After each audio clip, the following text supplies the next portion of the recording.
Chemistry classroom, my YouTube channel learn care में। प्यारे बच्चों, आज हम बात करने वाले हैं ग्रुप 16 यस ऑक्सीजन फैमिली की केमिकल प्रॉपर्टीज के बारे में। ठीक है, और जैसा कि आप जानते हैं, oxygen is the first member followed by sulphur, selenium, tellurium and polonium. Okay. Now, these two are non-metals, typical non-metals. Selenium and tellurium, they show certain properties of metals and certain properties of non-metals. Means these are metalloids and polonium, it is a typical metal. I'm just recapitulating whatever you have watched in the previous video. Okay. Now, क्योंकि polonium metal है इसलिए ये -2 oxidation state show नहीं करता।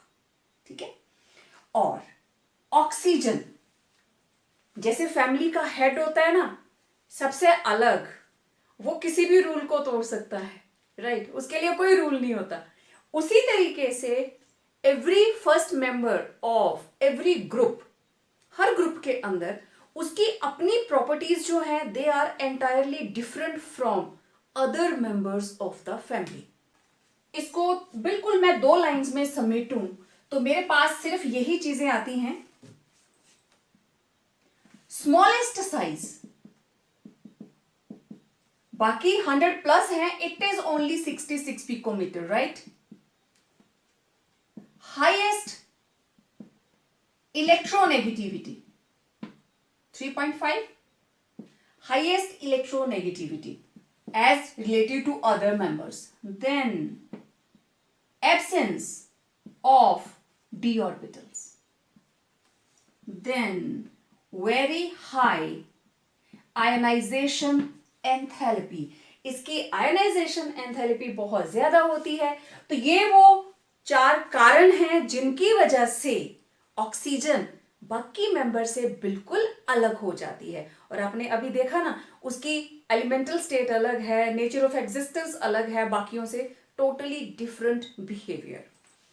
अब same यही behaviour जो oxygen का डिफरेंस है बाकी मेंबर्स के साथ, तो जितने भी कंपाउंड्स वो बनाने वाला है, जो केमिकल प्रॉपर्टीज हम पढ़ने वाले हैं, क्वाइट ऑब्वियस वो उनमें भी अपनी पूरी शान दिखाएगा कि मैं तुमसे अलग हूं। अभी हम इनको देखेंगे एक एक करके। ठीक है, तो ये मैंने एक टेबल बनाया है क्योंकि मुझे ये सारी प्रॉपर्टीज को यूज करना है just to save the time. सबसे पहले मैं आपको ये बता दूं हम किन किन कंपाउंड्स को पढ़ने वाले हैं। हम स्टडी करेंगे हाइड्राइड्स को, हम स्टडी करेंगे ऑक्साइड्स को, हम स्टडी करेंगे हेलाइड्स को, right? Hydride means reaction with hydrogen, oxide means when it will they will react with oxygen, and halides they will react with halogens. तो कैसे कैसे करते हैं, let's see that.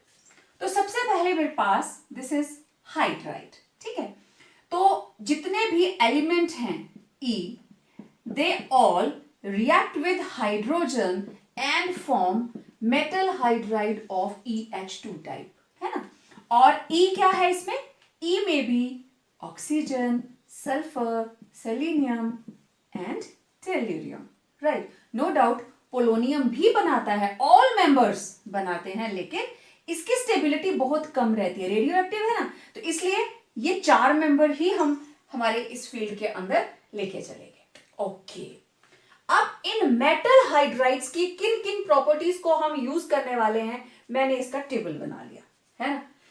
तो अगर हाइड्रोजन के साथ कंबाइन किया एलिमेंट, फर्स्ट क्या है ऑक्सीजन, तो बन गया H2O। सल्फर के साथ किया तो H2S, सेलेनियम के साथ कंबाइन किया तो H2Se, ठीक है, Se and H2Te। इससे पहले कि मैं इसकी प्रॉपर्टीज को एक्सप्लेन करूं, पहले ये जानते हैं कि ये हाइड्राइड्स है क्या, इनका स्ट्रक्चर क्या है। ठीक है, तो हाइड्रोजन के साथ जो कंबाइन करके ग्रुप 16 के एलिमेंट्स ने कंपाउंड्स बनाए, दैट इज हाइड्राइड्स, और इनके बॉन्ड एंगल्स रहते हैं 104, 92.3, 91 एंड 90 डिग्रीज। ठीक है, अब इनका structure, they undergo sp3 hybridisation. आपको वाटर की हाइब्रिडाइजेशन याद होगी कैसे? ऑक्सीजन एटॉमिक नंबर 8 और उसकी कॉन्फ़िगरेशन ऑक्सीजन की दैट इज लास्ट में 2s2 2p4, इसके अंदर d ऑर्बिटल्स नहीं होती and it is having sp3 hybridisation जो हाइड्राइड्स है। तो ये हमारे पास 2s2p, 2 इलेक्ट्रॉन 2s के अंदर और 4 इलेक्ट्रॉन 2p के अंदर और 2 unpaired means oxygen can combine with 2 atoms. तो ये 2 हाइड्रोजन एटम्स के साथ ये ओवरलैप कर गई और हाइब्रिडाइजेशन हुई sp3, ज्योमेट्री टेट्राहेड्रल। और आपको पता है टेट्राहेड्रल ज्योमेट्री का bond angle normal it is 109.5, but जो हमारे पास स्ट्रक्चर बना वाटर का it is tetrahedral in nature और ये वाला जो एंगल है it is 104.5 degree. It is smaller than normal tetrahedral angle. और फिर आप जब इसको रिप्रेजेंट करोगे इसके स्ट्रक्चर को तो ये वाली लोब्स नहीं बनाओगे, जस्ट आप यहां पे इसको पॉइंट करेंगे इलेक्ट्रॉन्स को। तो this is having bent structure, water it is having bent structure. देखने में लगता है कि 2 हाइड्रोजन लगे तो it should be linear, but it is not linear, it is bent. और बेंट क्यों है? ऑक्सीजन एक लोन पेयर, दूसरा लोन पेयर और 2 हाइड्रोजन, इनके बीच में लोन पेयर रिपल्शन, इधर lone pair bond pair repulsion, इधर बॉन्ड पेयर रिपल्शन और इनके बीच में lone pair bond pair repulsion. तो हर तरह की रिपल्शन आपके पास आ गई। और हम जानते हैं lone pair repulsion is greater then lone pair bond pair repulsion which is further greater than bond pair repulsion. तो ये रिपल्शन बहुत ज्यादा रहती है, ये अंदर वाले बॉन्ड्स के ऊपर प्रेशर डालती है। इसने इसको धक्का मारा, इसने इसको, इसने प्रेशर इधर डाला, इसने इधर डाला, तो जो 109 पे एंगल था ना वो अंदर को आ गया और 104.5 डिग्री के ऊपर अंदर से भी जो फोर्स ऑफ रिपल्शन है ड्यू टू बॉन्ड पेयर वो दोनों ही न्यूट्रलाइज हो गए और इसका बॉन्ड एंगल जो है वो स्टैंड कर गया 104.5 डिग्री के ऊपर। ये आपका +1 का कंसेप्ट है, ठीक है। तो इस तरीके से अगर आपको हाइड्राइड का स्ट्रक्चर एक्सप्लेन करने को आता है आप ऐसे लिखेंगे, ठीक है। नाउ नेक्स्ट इज ये जो बॉन्ड एंगल है it is decreasing down the group. ये डाउन द ग्रुप डिक्रीज क्यों कर रहा है? ठीक है, सेम जैसे आप लोगों ने अमोनिया वाले चैप्टर के अंदर अमोनिया और फॉस्फीन को कंपेयर किया था, उसी तरीके से हम दो को कंपेयर करके फिर इसको जनरलाइज करते थे। मेरे पास है वाटर, सेम इसी तरीके से सल्फर, राइट। अब इनके बॉन्ड एंगल में डिफरेंसेस, इट इज 104.5 डिग्रीज और H2S के अंदर this angle is further small 92.3 degrees, right. Lone pair इसके पास भी है, these are 2 lone pairs with oxygen, these are 2 lone pairs with sulphur. ऐसा क्या हुआ कि ये वाले जो बॉन्ड्स हैं वो बहुत ज्यादा अंदर को आ गए as compare to water, OH bond. Electronegativity of oxygen is greater than sulphur. It means इस बॉन्ड पेयर के अंदर जो इलेक्ट्रॉन्स हैं they are near to oxygen. Okay, इस केस में क्योंकि सल्फर की इलेक्ट्रोनेगेटिविटी कम है तो इसके जो बॉन्ड पेयर्स हैं they are quite far away from sulphur, तो इनके बीच में गैप बहुत ज्यादा और ये दे आर नियरर। तो जैसे ही ऊपर से प्रेशर आता है लोन पेयर का, ये दोनों एक दूसरे को रिपेल कर रहे हैं और इधर लोन पेयर बॉन्ड पेयर, तो इनके बीच में क्योंकि डिस्टेंस कम है, इलेक्ट्रॉन क्लाउड एटम के नजदीक है, तो बॉन्ड को हम ज्यादा नजदीक नहीं जाने दे सकते, ठीक है, उस वजह से। लेकिन डाउन द ग्रुप क्यों डिक्रीज करता जा रहा है? Electronegativity decreases down the group. Electronegativity decreases down the group. Therefore, bond pair is present away from central atom. It is present away from central atom. अब उससे दूर है, that is there will be less bond pair repulsion and water का bond angle 104.5 क्यों हुआ आपने देख लिया. लोन पेयर रिपल्शन, इधर lone pair bond pair repulsion और अंदर बॉन्ड पेयर रिपल्शन. सबसे ज्यादा बॉन्ड पेयर रिपल्शन कब होगी? जब बॉन्ड पेयर्स जितना ज्यादा नजदीक होंगे. तो जब हम ग्रुप में डाउन को मूव करते हैं, बॉन्ड पेयर की पोजीशन शिफ्ट होती जाती है. क्यों? क्योंकि इलेक्ट्रोनेगेटिविटी डिक्रीज करती है डाउन जाते हुए. ऑक्सीजन की इलेक्ट्रोनेगेटिविटी सल्फर से ज्यादा, सल्फर की सेलेनियम से, सेलेनियम की टेल्यूरियम से, राइट. तो जैसे जैसे इलेक्ट्रोनेगेटिविटी डिक्रीज कर रही है, ये जो पोजीशन है बॉन्ड पेयर की वो उससे दूर जा रही है. मींस अब ये जो बॉन्ड्स हैं इनके हैं तो सारे टेट्राहेड्रल, तो इनके बीच का डिस्टेंस बढ़ता जा रहा है. रिपल्शन कब करेंगे? When they are pressed inward. जितना ज्यादा अंदर को इनके ऊपर प्रेशर होगा उतने ही ज्यादा ये अंदर को आएंगे. This is lone pair, this is lone pair bond pair. तो इनकी पोजीशन शिफ्ट हो गई, एक दूसरे से दूर जा रहे हैं. इसका मतलब इनके बीच में फोर्स ऑफ रिपल्शन मैक्सिमम होगी वाटर के अंदर और मिनिमम होगी टेल्यूरियम के अंदर. तो force of repulsion it also decreases down the group. ठीक है. तो as size of atom increases down the group, electronegativity decreases down the group. So, the position of bond pair shifts more and more away from central atom. As a result, force of repulsion decreases down the group. Force of repulsion between bond pair decreases down the group. ठीक है. So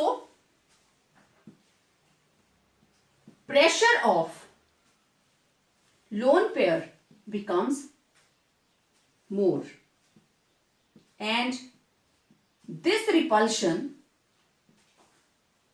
is maximum in water which further decreases to tellurium. ठीक है. Tellurium तक जाते जाते कम हो जाती है. That is why bond angle decreases down the group. ठीक है. तो इस तरह का क्वेश्चन आ जाता है वेरिएशन ऑफ बॉन्ड एंगल. तो ये था रिगार्डिंग इनका स्ट्रक्चर और बॉन्ड एंगल, इनकी स्टेबिलिटी के बारे में. और अब देखते हैं इनकी और प्रॉपर्टीज, मेटल, इनकी ग्रुप 16 के हाइड्राइड्स की अदर प्रॉपर्टीज. ठीक है. तो ये बन गए हमारे पास 4 हाइड्राइड. ठीक है. अब ये आपके सामने फर्स्ट इज, इधर को मैंने हाइड्राइड्स लिखे हैं, इनके melting points water 273. This is actually hydrogen oxide, क्योंकि ऑक्सीजन की इलेक्ट्रोनेगेटिविटी ज्यादा है ना. तो ऑक्सीजन का हाइड्राइड वैसे क्या है, हाइड्रोजन का क्या है, ऑक्साइड. ठीक है. हाइड्रोजन सल्फाइड, बट हाइड्रोजन का, इसका सल्फर का क्या है इस वक्त, ये हाइड्राइड, क्योंकि reaction with hydrogen they are forming hydrides. तो इसको EH2 भी लिख सकते हैं और H2E, one and the same thing. ठीक है. Nothing difference is there. Boiling points का रेंज आप देख लीजिए. फिर यहां लिखी है metal hydrogen, this is bond length and it is in picometre. इसकी मेजरमेंट है पिकोमीटर्स के अंदर. उसके बाद मैंने लिखे हैं बॉन्ड एंगल्स हाइड्राइड्स के अंदर. Then this is bond energy, I mean bond dissociation energy. यहां हमें OH बॉन्ड को तोड़ना है, यहां HS को तोड़ना है, यहां पे सेलेनियम और हाइड्रोजन को तोड़ना है और यहां टेल्यूरियम के बॉन्ड को तोड़ना है. Then second last column is, यहां पे देखिए, this is enthalpy of formation -286, 20, 73, 100. And this is dissociation constant for acid 1 into 10 raised to power -14, -7, -4 and -2. One by one हम सारी प्रॉपर्टीज के बारे में बात करने वाले हैं. तो ये हमारे पास आ गए हाइड्राइड्स. ओके. अब इसकी सबसे पहली property, physical state and volatility. Okay. Water, physically, water is liquid and बाकी जो 3 members बचे, they are poisonous gases. आपको पता है, ठीक है, वाटर लिक्विड और ये गैसेस, और इस गैस की स्मेल तो आपने लैब में अच्छे से स्मेल करके देखा हुआ है, इसको अच्छे से पहचानते हो आप इसको, ठीक है। तो फिजिकल स्टेट हो गई, वोलाटिलिटी, इनमें से ज्यादा वोलाटाइल कौन कौन जल्दी उड़ेगा, ठीक है, तो वो हमें पता चलेगा इनके बॉइलिंग पॉइंट से, ठीक। तो इसका बॉइलिंग पॉइंट 373, इसका बॉइलिंग पॉइंट 213, इसका 232, इसका 269। तो सबसे ज्यादा वोलाटाइल कौन है? H2S गैस, ठीक है, और सबसे कम वोलाटाइल कौन है? H2TE। मतलब इधर से इधर को जाते हुए वोलाटिलिटी डिक्रीजेस, क्योंकि उनका बॉइलिंग पॉइंट बढ़ रहा है एज बॉइलिंग पॉइंट इंक्रीजेस, ठीक है। अब बॉइलिंग पॉइंट इंक्रीज क्यों हुआ, लेकिन यहां से यहां तक तो डिक्रीज हुई वोलाटिलिटी। सबसे कम वोलाटाइल कौन है? Water. Water is the least volatile member. Volatility की बात हम कर रहे हैं, ये रहे इनके बॉइलिंग पॉइंट। सबसे ज्यादा boiling point H2O, highest. Reason, इसके अंदर होती है hydrogen bonding, right. Due to hydrogen bonding water exist as associated molecule. Hydrogen bonding therefore associated molecule. अब एसोसिएटेड मॉलिक्यूल है तो इसका जो एग्जिस्टेंस है, it exist as liquid, right. आपने फिजिकल स्टेट देखी ना, it exist as liquid, therefore इसकी वोलेटिलिटी सबसे कम। सारे के सारे hydrides all are volatile, means सारे के सारे वेपर बन सकते हैं, सारे के सारे गैसियस फॉर्म में जा सकते हैं। लेकिन सबसे पहले कौन जाएगा? H2S। तो यहां से यहां तक और यहां से यहां वोलाटिलिटी, यहां से यहां तक वोलाटिलिटी इंक्रीज कर गई और यहां से यहां डिक्रीज कर गई। क्यों? क्योंकि बॉइलिंग पॉइंट इंक्रीज कर रहा है, ठीक। तो in general lesser is boiling point, higher will be volatility. Volatility मतलब वेपर में कौन जल्दी कन्वर्ट हो सकता है? सारे ही होते हैं, वाटर भी तो होता है, may be it exist in liquid form, even then ये वेपर फॉर्म में चला जाता है, ठीक है, 373 केल्विन पे।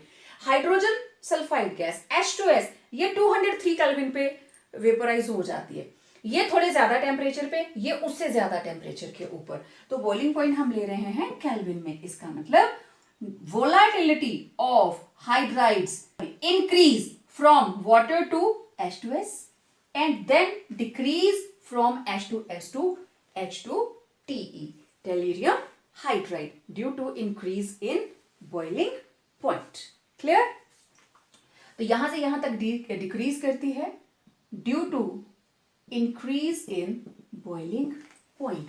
तो इट वाज वोलेटिलिटी, और साथ ही आपका बॉइलिंग पॉइंट वाला जो कंसेप्ट है वो भी क्लियर हो गया, क्योंकि बॉइलिंग पॉइंट अगर हम अलग से करते हैं then again it will be same. Boiling point decreases from water to H2S and then it increases from H2S to boiling point increases। क्यों इंक्रीज किया? यहां से यहां तक तो डिक्रीज कर गया, वाटर का बॉइलिंग पॉइंट सबसे ज्यादा, again due to hydrogen bonding, right. ये कंसेप्ट बहुत जरूरी है। Water exist as a liquid while H2S is a gas, just because water it can form hydrogen bonding while H2S cannot, right? तो अभी हम बात कर रहे हैं बॉइलिंग पॉइंट के बारे में। तो बॉइलिंग पॉइंट यहां से यहां कम हो जाता है और यहां से ज्यादा आगे बढ़ जाता है। क्यों इंक्रीज करता है? Due to increase in molecular size. Molecular size बढ़ गया। due to increase in molecular size, van der Waals force of attraction, van der Waals force of attraction increases due to increase in size. Therefore, boiling point increases down the group. लेकिन यहां से यहां पे due to hydrogen bonding इसका boiling point ज्यादा है. Sulphur की electronegativity, ठीक है, electronegativity of oxygen is greater than sulphur. Therefore oxygen H2S undergoes hydrogen bonding while sulfur does not. Therefore, these hydrides, इनका जो boiling point है that decreases from water to H2S and then it increases from H2S to H2TE. तो it was regarding volatility and boiling point. ठीक है. अब इन्हीं दोनों concepts के बेस पे क्या क्वेश्चन आता है that अब आपके लिए क्वेश्चन क्या है? Water is liquid while H2S is a gas. कहां पे? At room temperature. Right? You have to assign the reason. Now, next very important property, that is thermal stability. Thermal stability. तो पहले हम बात करते हैं थर्मल स्टेबिलिटी है क्या.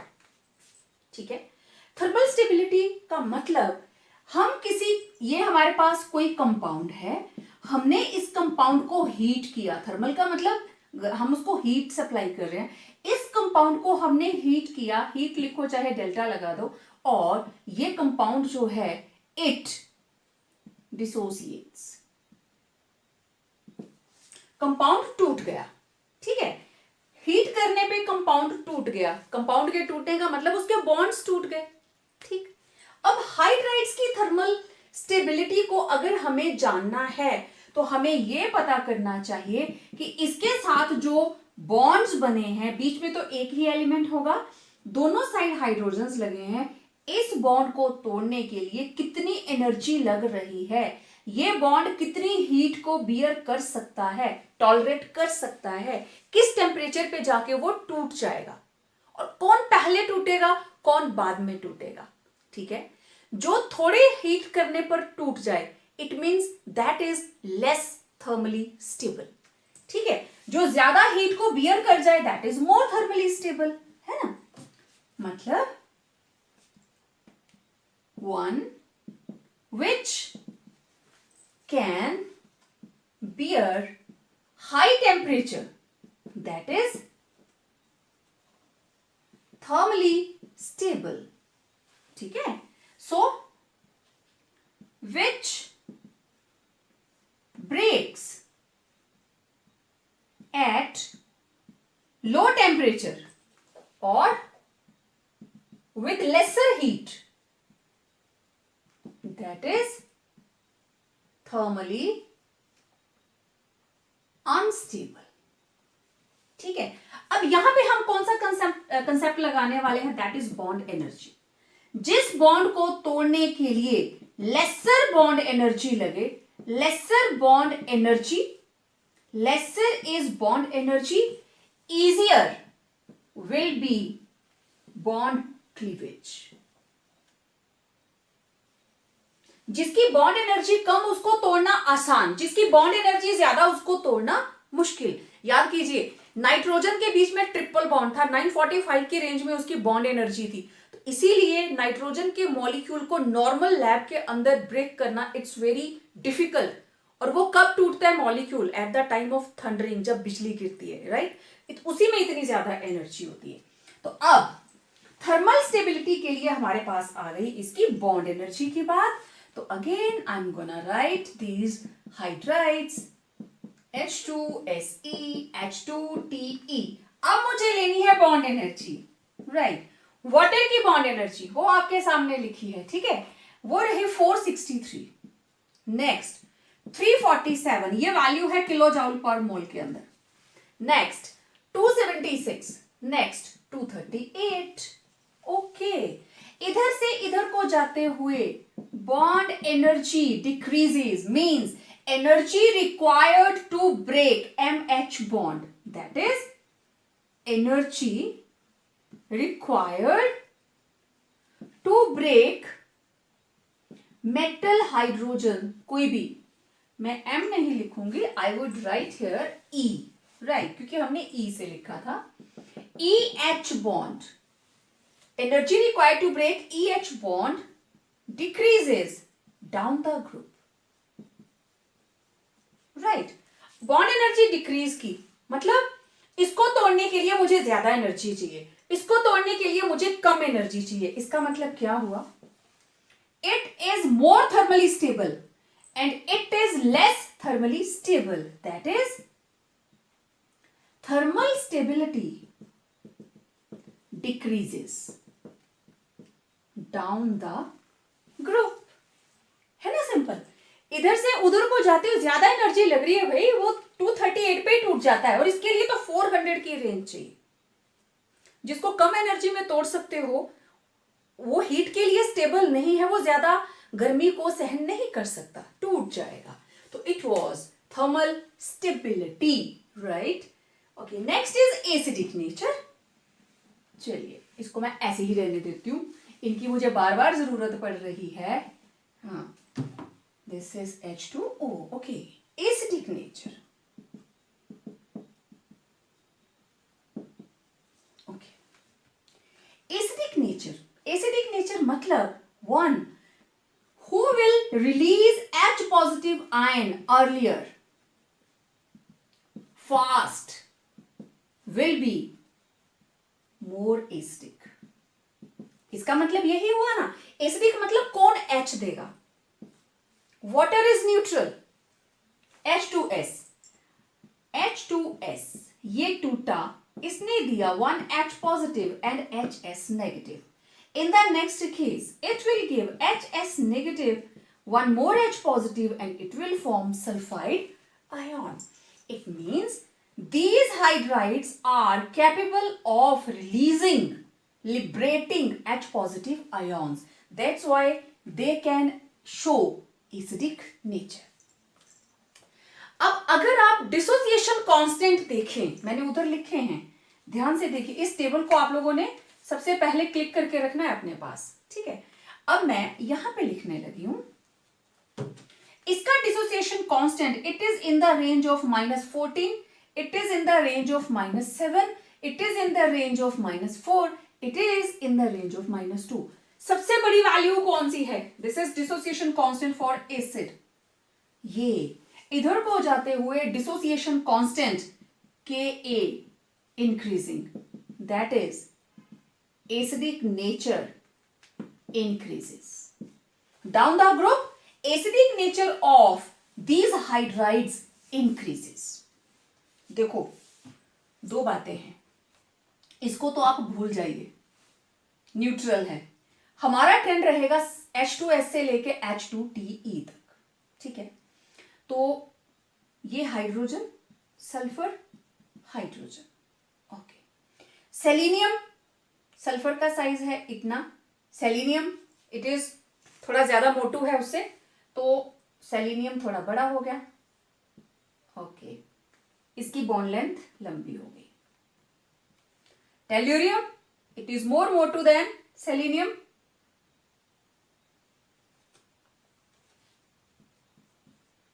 तो इसकी बॉन्ड लेंथ और लंबी हो गई. हाइड्रोजन तो उतना ही है भाई, हाइड्रोजन तो सेम रहा, इसको फर्क नहीं पड़ा, इसको लॉकडाउन का कोई फर्क नहीं पड़ा, ये मोटा नहीं हुआ, ठीक है. अब देखो, ये बॉन्ड लेंथ स्मॉल, ये बॉन्ड लेंथ सबसे लंबी. Smaller bond length, small bond length, that is more bond energy. Bond length जितनी छोटी होगी उसको तोड़ने के लिए एनर्जी उतनी ज्यादा लगानी पड़ेगी, है ना. आप एक छोटी सी स्टिक लो, इतनी सी, उसको तोड़ने की कोशिश करना, that will be difficult.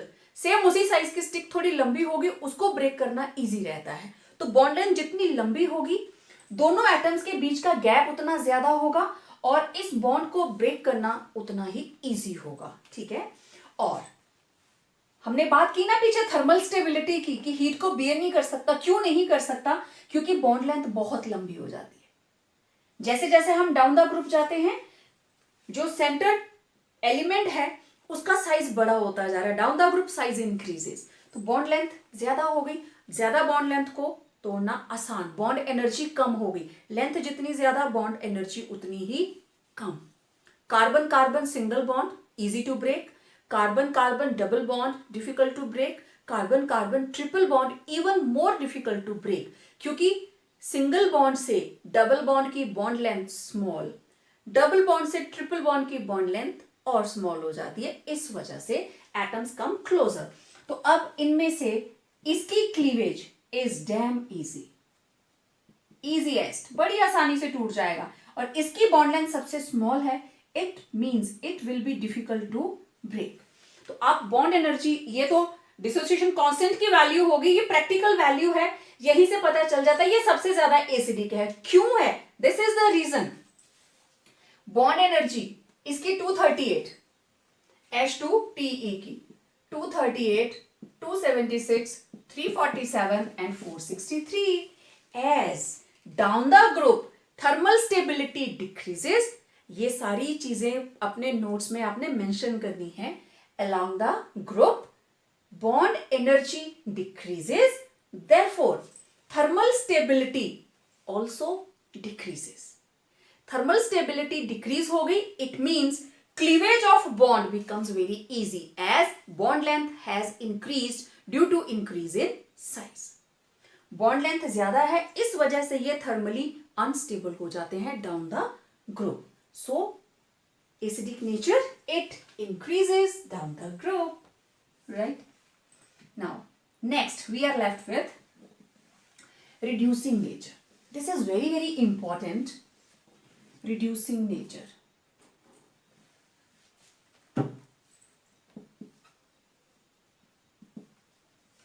Okay. अब मेरे पास है H2O, H2S, H2SE, H2T. Reducing nature. Reducing nature का मतलब it is acting as reducing agent. ठीक है? Means they are acting as reducing agents. Okay. Reducing agent का मतलब it will undergo what? Oxidation. It will undergo oxidation. इनमें से कौन है जो बहुत ही अच्छा reducing agent है? Means that will prefer to undergo oxidation fastest. सोचो सोचो। ओके, अब ऑक्सीडेशन की डेफिनेशन, एक तो आप इलेक्ट्रॉनिक उसमें लेते हो, दूसरी बात removal of hydrogen, this is what? Oxidation. Removal of hydrogen और addition of oxygen, this is called oxidation. और इलेक्ट्रॉनिक के अंदर अगर हम बात करें तो वहां पे क्या होगा? Loss of electron is oxidation. मैं ये दोनों कंसेप्ट यहां पे लगाने वाली हूं. ओके, अब देखिए, जब हम वाटर से इधर को जा रहे हैं, हम यहां से इधर इधर को गए, thermal stability decreases. Okay, thermal stability decrease कर गई. Therefore tendency to remove hydrogen increases. तो सबसे पहले हाइड्रोजन कौन रिमूव करेगा? H2Te. ठीक. Thus reducing nature increases. तो रिड्यूसिंग नेचर ऐसे इंक्रीज करेगी. ये सबसे बेस्ट रिड्यूसिंग एजेंट है, ये सबसे गया गुजरा. एक्चुअली ये रिड्यूसिंग एजेंट है ही नहीं, इसको हम काउंट ही नहीं करते हैं. Water is not considered as reducing agent. ये अंडर ऑक्सीडेशन प्रोसीड करता ही नहीं. ठीक है, एक तो ये बात हो गई. अगर आप शॉर्टकट में इजीली समझने की कोशिश करें तो this is the reason.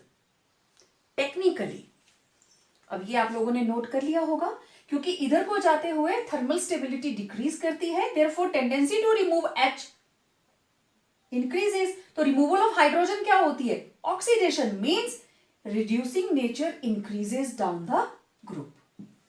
Okay, अब देखो बेटा, क्वेश्चंस हैं दो, मैं दोनों को डिस्कस करती हूं आपके साथ.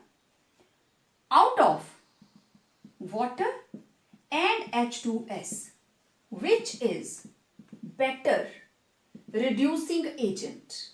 ये प्रीवियस बोर्ड के और जेई के अंदर क्वेश्चंस पूछे गए हैं, मैं उसके लिए बता रही हूं. वहां पे डायरेक्ट क्वेश्चन नहीं था, वहां पे तो ऑप्शंस दी होंगी. मैंने इसको कंपैरेटिव में ले लिया, वाटर और H2S में. और दूसरा एक मैं लेने वाली हूं H2S and H2TE. Out of H2S and H2TE which is better reducing agent. ये दो क्वेश्चंस आपके पास आ गए. ओके, अब मैं इसको हटा देती हूं. पहले मैं बात कर रही हूं H2O and H2S की. इन दोनों की बात करेंगे. Water and H2S. वेल, दोनों में से बेटर रिड्यूसिंग एजेंट कौन? Again, reducing nature means मुझे क्या सोचना है? reducing nature का मतलब it must undergo oxidation. Akashvani हो जाएगी, ऑक्सीडेशन. सो ऑक्सीडेशन की तरफ अगर हमें रिड्यूसिंग नेचर में थोड़ा प्रॉब्लम आ रही है अंडरस्टैंडिंग में, तो उसका दूसरा कंसेप्ट लीजिए, रिड्यूसिंग नेचर और oxidation. Okay, oxidising agent means reduction. अब दोनों में से कौन बेटर तरीके से अंडर ऑक्सीडेशन जाएगा? Let's see. वाटर के अंदर ऑक्सीजन की ऑक्सीडेशन स्टेट -2. इसके अंदर सल्फर की oxidation state of sulphur -2. Okay, अब मेरे को यह बताइए, क्या ऑक्सीजन कभी भी अपने ऊपर पॉजिटिव चार्ज लेती है क्या? नहीं. डॉन है, माइनस ही रखेगी. इलेक्ट्रॉन लेने का काम करेगी, देगी नहीं. सिर्फ अपने से ज्यादा इलेक्ट्रोनेगेटिव, और वो सिर्फ फ्लोरीन के कंपाउंड्स हैं जिनके अंदर oxygen plus oxidation state show करती है. लेकिन यहां पे -2 है. इट मींस इधर सल्फर के ऊपर भी -2. Okay, electronegativity of oxygen is much more higher than sulfur. तो जिसकी इलेक्ट्रोनेगेटिविटी ज्यादा, क्या वो अपने ऊपर पॉजिटिव ऑक्सीडेशन स्टेट लेगा? नहीं लेगा. It means oxygen does not undergo oxidation to get positive oxidation state. But here अब इसकी इलेक्ट्रोनेगेटिविटी लेस, इलेक्ट्रोनेगेटिविटी कम है, means it has tendency to undergo oxidation. इसकी स्ट्रॉन्ग टेंडेंसी है कि मैं माइनस से प्लस की तरफ जाऊं. In case of sulphur, tendency to have +2, +4 and +6 oxidation state is higher than -2. Sulphur अपने ऊपर -2 ऑक्सीडेशन स्टेट ज्यादा देर तक बियर नहीं करना चाहती, क्योंकि उसकी इलेक्ट्रोनेगेटिविटी कम है, साइज ऑक्सीजन से बड़ा है. तो इसकी प्रेफरेंस होती है कि ये हायर ऑक्सीडेशन स्टेट में चली जाए, चाहे +2 बना ले, चाहे +4 बना ले, चाहे +6 बना ले.